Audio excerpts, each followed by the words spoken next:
the great oracle Martin Armstrong of armstrongeconomics.com/blog, which I've been following for 4 years, has finally cleared it out as far as where the property is going, what kind of property is going to go up, what's going to go down, and why.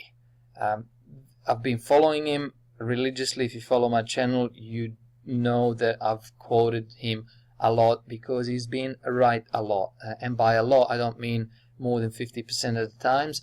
I'm talking about 90+% of the times. This is unprecedented, and stick around to the end of the video because this is where he reveals what you should do with your money, basically. So for 4 years following his blog, I couldn't figure out what he means by private wave. So what he's saying is that there's a private or public wave. So the private wave that we are entering means that people and the cash and the big smart money will be moving away from government bonds. The governments are the only entities ever in the world, in the history of the world, that have defaulted. Governments have weapons, government have laws, have the whole system where they can escape and nobody goes to jail.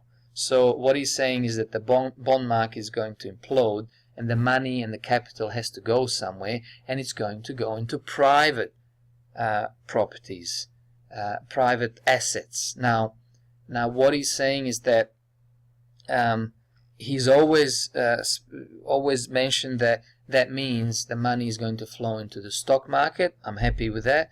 And then he keeps saying how the gold and silver is going to go up when the confidence in the government is on the collapses, when everybody starts to see that the government and government promises and politician BS and obligations cannot be met. So the government is going to get hungry, it's going to start taxing everyone to the max, and people will start going and flocking to these private assets. Again, private assets, he kept saying that they were stocks, gold and silver, and then he would occasionally throw in the property in there, but this reveals what he means by that.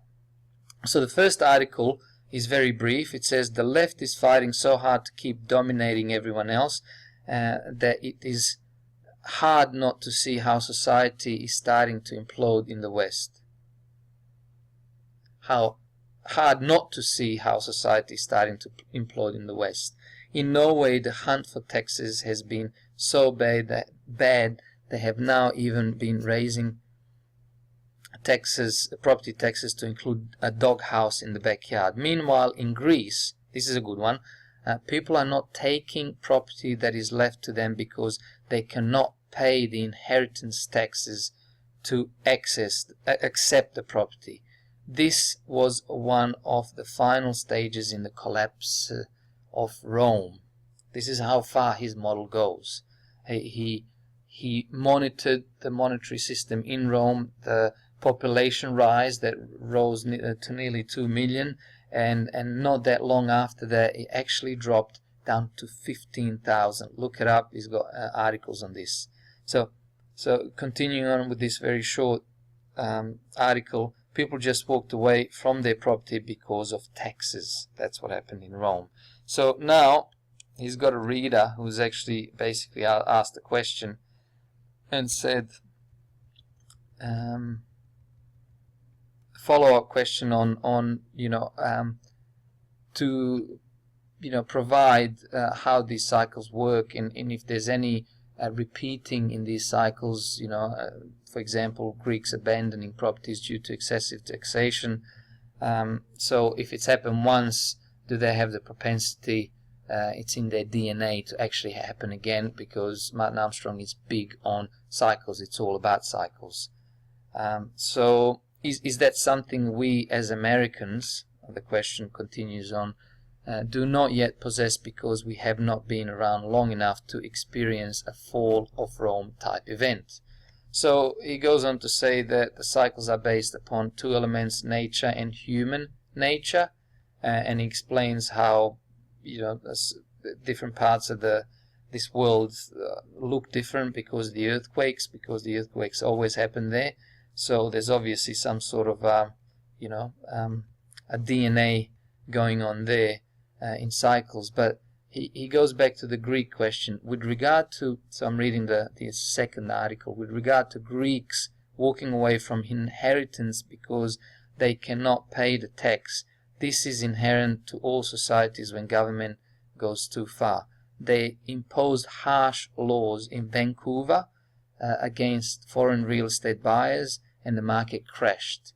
Because it was a local law, they moved to Victoria and Toronto. In Australia, they are seizing properties owned by foreigners and selling them off.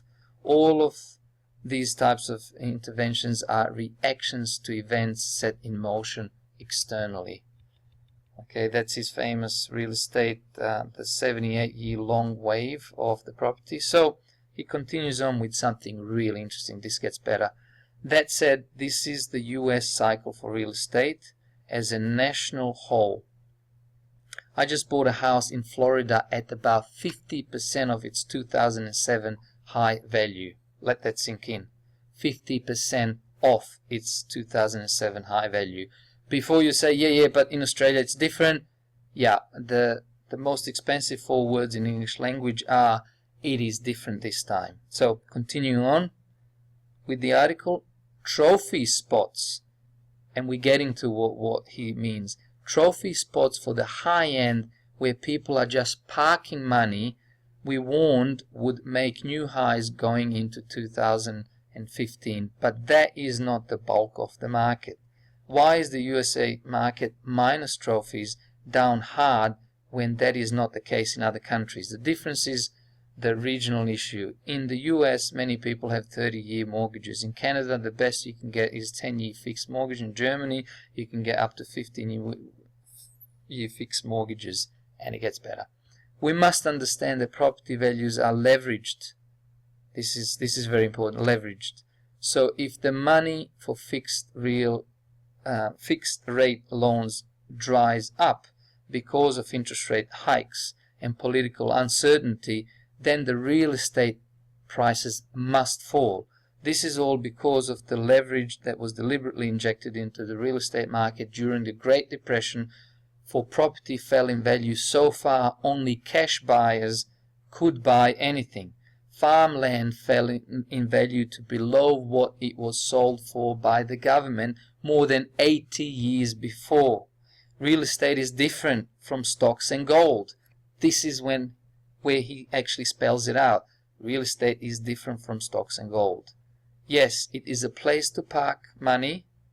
However, be careful, because without mortgages available, it falls further than other tangible assets because it has been leveraged. Moreover, it is a fixed asset, meaning you cannot leave with it. You can't put it in your pocket and leave. Therefore, people are forced to simply walk away when 1, the tax burden is too high, and 2, there is a war and the region is being invaded.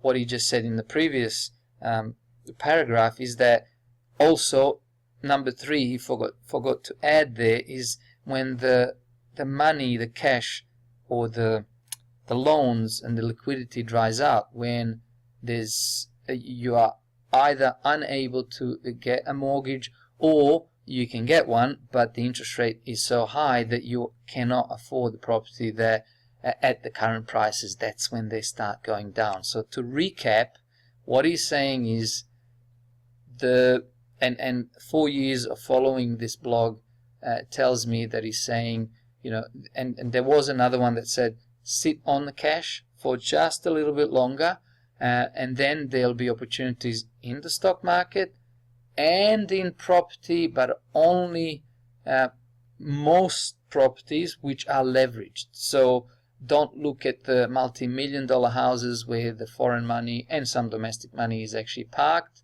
Look at the properties where 99% of the buyers, whether it's investment or to live in, have to get a mortgage. Those will drop. So again, stocks, most properties, not the high end, and then gold and silver. And Bob's your uncle. And just before I finish off this video, this is the real estate 78-year-long long wave that Martin Armstrong has copied in his blogs. and created by him, obviously, many of his blog articles, where from 1955 that wave of a very long wave of property kept going up, with obviously some pullbacks, but the trend was definitely up. And in 2007, dot 15 means it's a 15% off that year, so that'll probably end up being somewhere in February or March, and then it dropped down, and then there was some recovery into 2015, but from 2015, although it's very hard to see that trend, because everybody thinks the property is still going up, it's a very slow trend, but that was the turning year, 2015.75, which ended up being 1st of October 2015. That's how he numbers the time, and then it's a straight way down.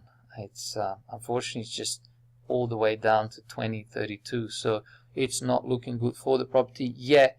It is the private asset, however, let's not forget about the leverage, and that can be a problem again when the government starts taxing the hell out of everyone. You can't take it with you and go somewhere else. You're stuck with it, and most importantly, the interest rates are on the rise.